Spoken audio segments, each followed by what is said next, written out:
जय श्री कृष्ण भक्तों, श्रीमद् भागवत महापुराण की भाव यात्रा 12वें स्कंद के प्रथम अध्याय तक आ पहुंची है।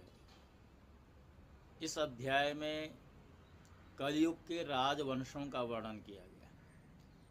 जैसा कि अगर आपने मेरा पिछला एपिसोड देखा होगा या उसमें वर्णित प्रसंगों को सुना होगा, तो जो पिछली श्रृंखला थी, जो एकादश स्कंद के 31वें अध्याय की थी, उसमें भगवान श्री कृष्ण का स्वधाम गमन का वर्णन आपके समक्ष रखा जा चुका है।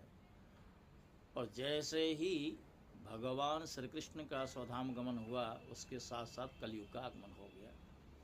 अब यहाँ पर सुखदेव जी राजा परीक्षित को बता रहे हैं, क्योंकि राजा के द्वारा ही ये प्रश्न किया गया है कि स्वधामानुगते कृष्णे यदुवंश विभूषणे कस्य वंशो भवत् पृथिव्यामें तदा चक्ष मे मुने।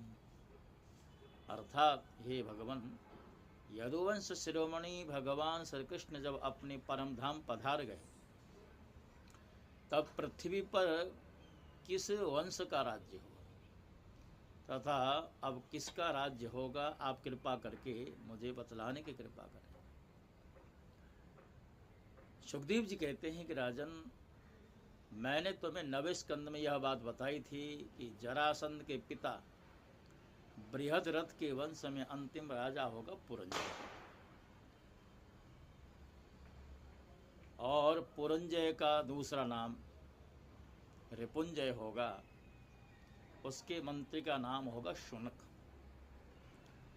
वह अपने स्वामी को मार डालेगा, अर्थात मंत्री ही राजा को मार डालेगा और अपने पुत्र प्रद्योत को राज सिंहासन पर अभिषिक्त करेगा। प्रद्योत का पुत्र होगा पालक, पालक का विशाखयूप, विशाखयूप का राजक और राजक का पुत्र होगा नंदीवर्धन। प्रद्योत वंश में यही 5 नरपति होंगे। इनकी संज्ञा होगी प्रद्योतन। 138 वर्ष तक पृथ्वी का उपभोग करेंगे। इसके पश्चात शिशुनाग नाम का राजा होगा।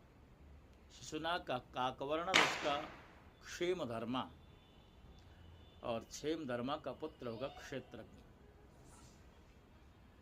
क्षेत्रज्ञ का विदिशार, उसका अजात शत्रु फिर दर्भक, और दर्भक का पुत्र अजय होगा। अजय से नंदीवर्धन, और उससे महानंदी का